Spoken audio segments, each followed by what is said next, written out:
Shining star. Right, timu rangu murisei maswera sei. Ndadzoka ndine video randadzoka naro ra-former president weBotswana vanova ivo Mr. Ian Khama. Ian Khama vari former president veBotswana. Ndiri kuti vaimbova president veBotswana handitika ndo vane video randadzoka naro panapa. So Mr. Khama vane interview yavakaitwa vachibvunzwa maererano nezviri kuitika muAfrica uye maererano nezviri kuitika muthe whole world, uyezve vakazobvunzwa zvakare maererano nekuwedzerwa term kwapresident vedu vemuZimbabwe Mr. Emerson. So vane kupindura kwavaita ipapo pavabvunzwa nyaya yekuwedzerera term iyi. Handisi kuda kuti nditsanangure kwamuri matauriro avaita, but ndiri kuda kuti ndikusiyei panapa muchinzwa kutaura kwavanga vachiita handitika. Don't forget to like, comment and share. If you are new on this channel, please remember to subscribe and make it your favorite channel. Maisa saka ndakusiyai panapa muchiona video. Mobva mandiudza mucomment section, I will be waiting. Ndine rimwe jera ndichamboita video ndichiningira macomments enyu tichionesana kutaura kwese kupindura kwese kwamunenge muchiita macomments manditika like it. I want us to talk about something that you always talk about, you know, when it comes to criticizing leaders, world leaders who go against the constitution and people's rights. You know, you are known for that. So you commented on the events that are unfolding in Zimbabwe, whereby we see the current president and his administration, you know, amending the constitution so that he stays in power, you know, 2 more years. Let's talk about that. On this continent, when there are those leaders who would adapt bad practices out of purely self-interest, that one would hope that it would maybe go through a phase and then it would be over. There would be criticism, and those who are coming in would later on realize that no, this actually is not what we should be doing and not perpetuate this kind of selfishness going forward. But it seems that we are just stuck in this rut whereby leaders still continue, and this is the latest example, to try to prolong their stay in power. Yet they are not people who have brought any significant difference to the lives of their people. It is all about themselves. And those who have done it, you can see in many instances, apart from changing the constitutions, they will go to the extent of rigging elections. They will detain, or they arrest and detain opposition leaders. They will ban opposition parties. They will rig elections, all in order for themselves, thinking, and I've used this expression before, that they are God's gift to their countries. And these are leaders who come from countries who have millions of citizens.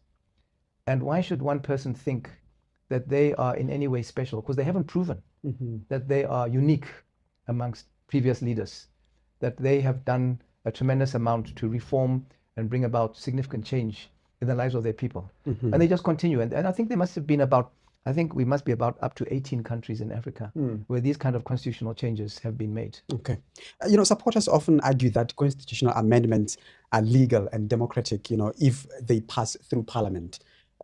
This may be contrary to what the people want. So let's talk about that. I mean, they took the bill to parliament and it was passed. If it's a rigged parliament, what do you expect?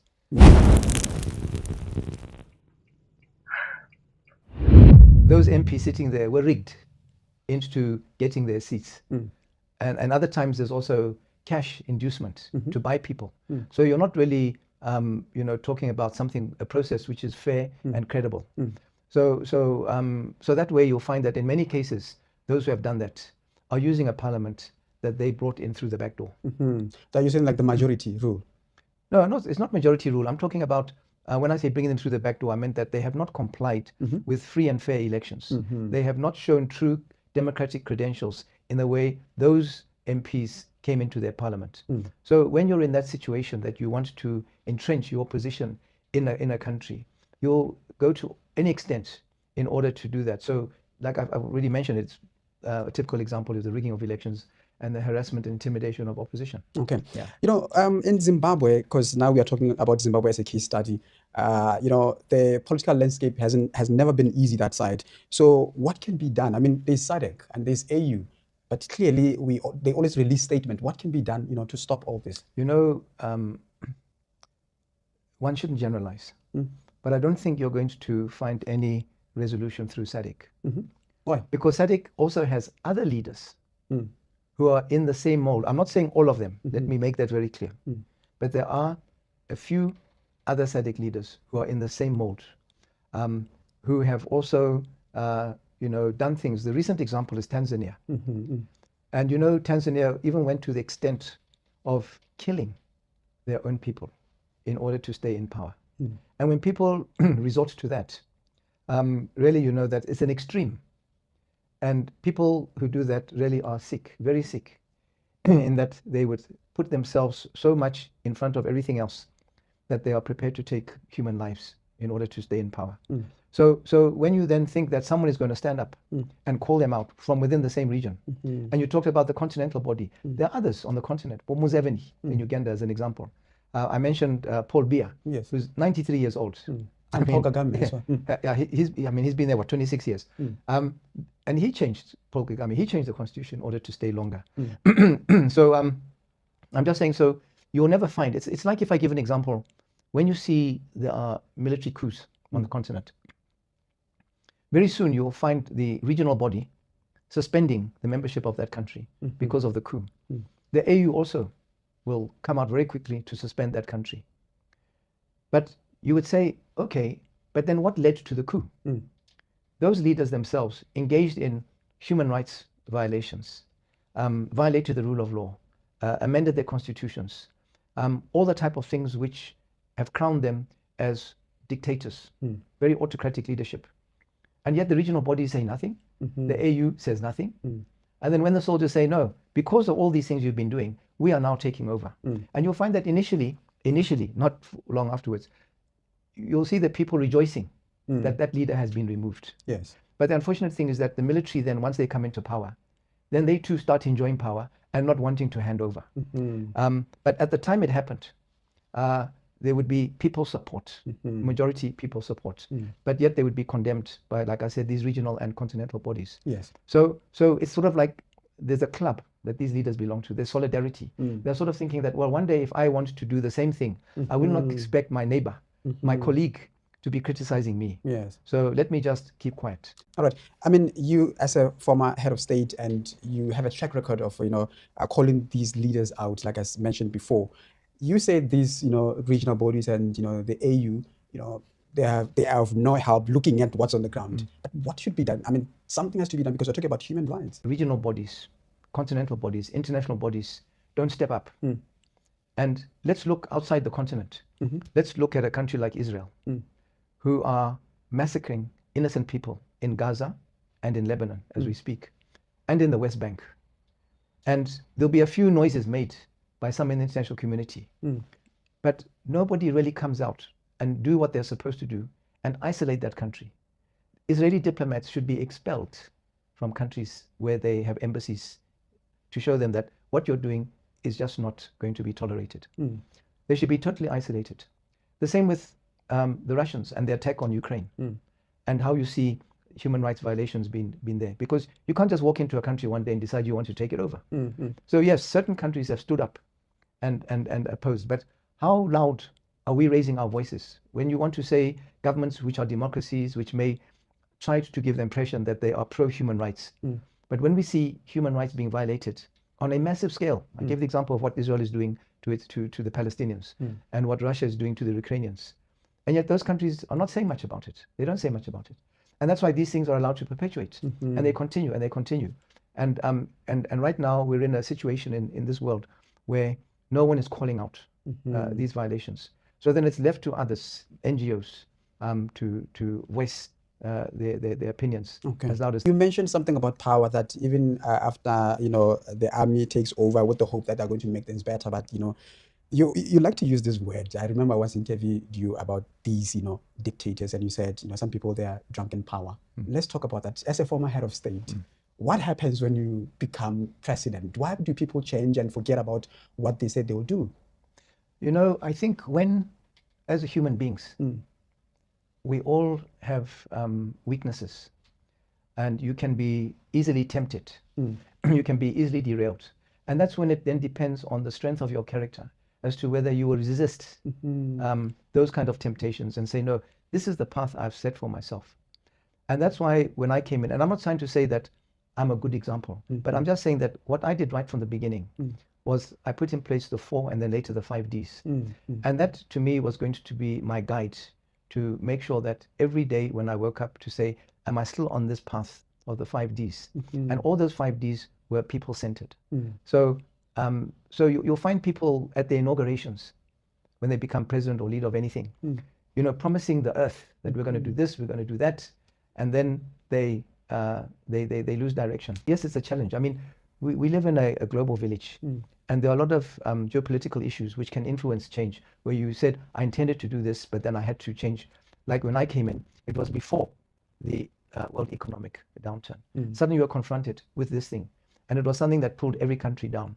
So whatever plans I had at that time, you know, had to be amended to then suit the new reality.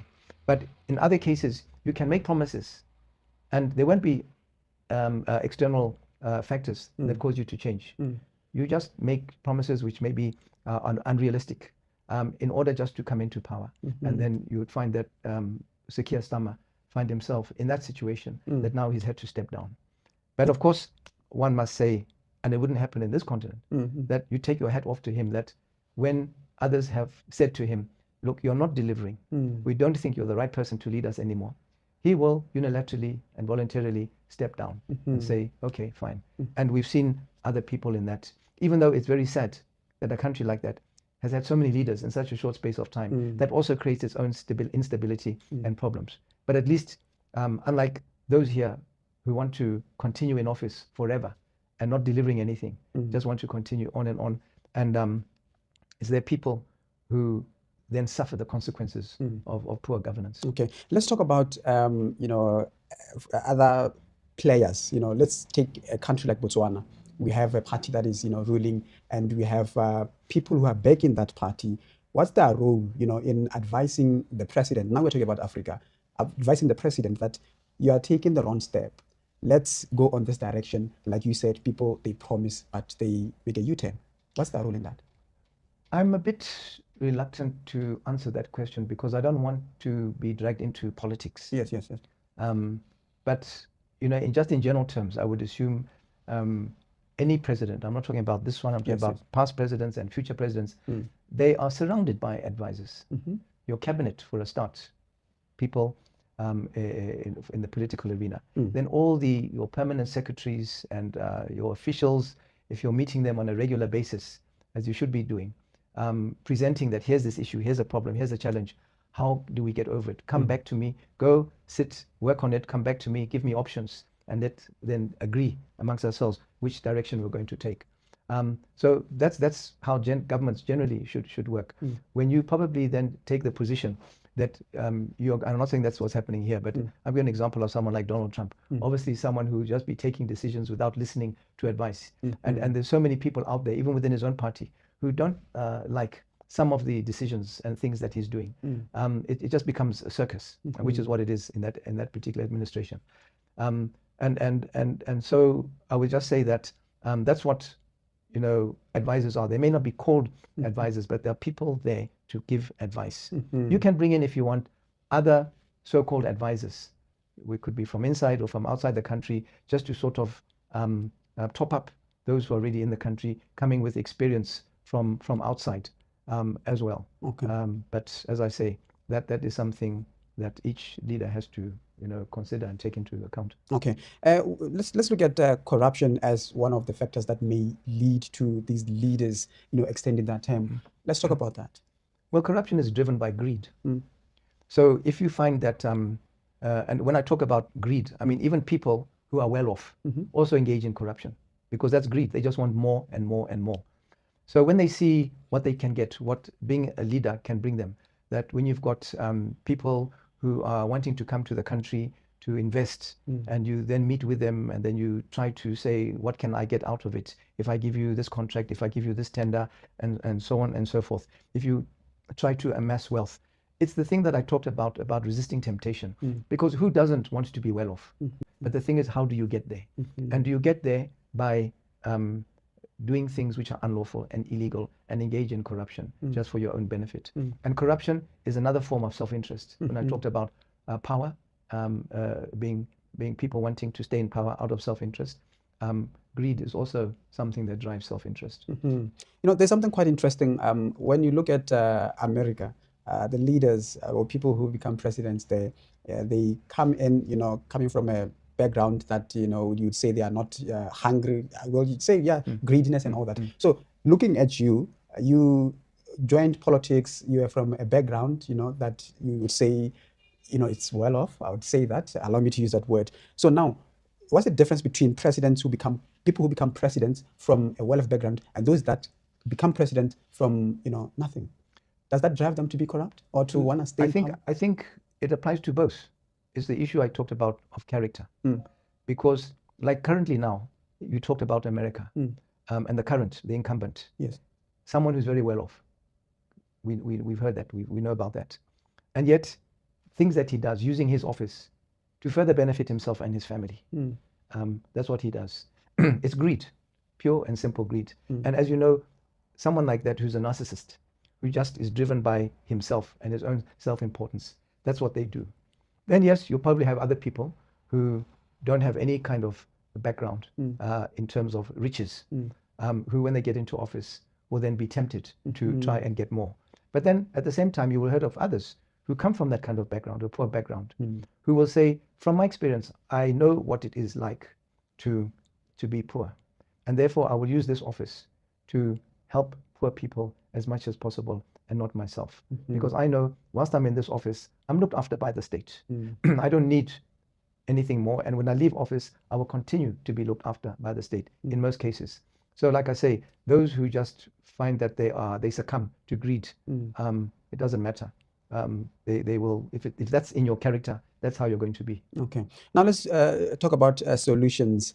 In Asian countries, we see some of the prime ministers being held accountable. Some of them, they even go to jail.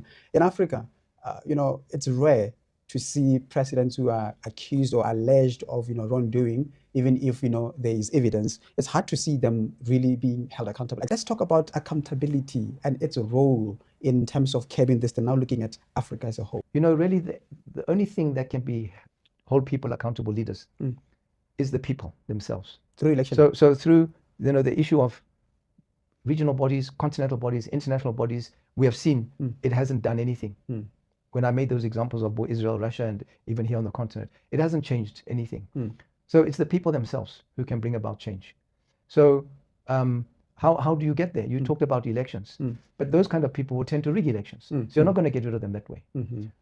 So it really needs people to think out of the box of how they can protest to make sure that, and when they protest, I'm not talking about violent protests. I'm not talking about that kind of uprisings. I'm not talking about anything that will give those people in power a reason to beat them up on the streets and lock them up. But at the end of the day, it comes to a point that you cannot resist as a leader people power. And that's what's needed, is people to stand up and say, right, we're in this, we're on our own. It's only us who can bring about change. So let's go ahead and do it. Okay. Yeah. Now, last question, looking at Africa. I'll use an example. Currently, illegal immigrants are being, you know, sent back to their country. You know, let's talk about African unity, its power, how when Africa unite, work together, trade together, you know, ease these, you know, immigration laws and the likes. How is that important in terms of making sure that Africa rise? Because we always say we have resources, you know, in terms of minerals and this, but we are poor. It just comes down to leadership and governance. Those countries which are so rich, you take a country like DRC, which has got so many resources, but it has been involved in endless civil wars for so many years. And, you know, there have been different leaders who've come in from time to time, but nothing has changed. Nothing has changed. All right. Okay. Any last, you know, word to African leaders and, you know, just people? No, I don't think there's anything I can say to African leaders because they wouldn't listen anyway, to what I said, to what I would have to say. But I would just, to the people, I would say to them, no, you need to take the future into your own hands. If you want to get out of the situation you find yourselves, you need to take the future into your own hands. But I'm not in any way suggesting unlawful activities or violent activities. That's not the way to do it. But they can certainly make their voices heard and the actions done in such a way that can bring about change. It may not happen overnight, but it can certainly come about. Yeah, Excellency, thank you. All right.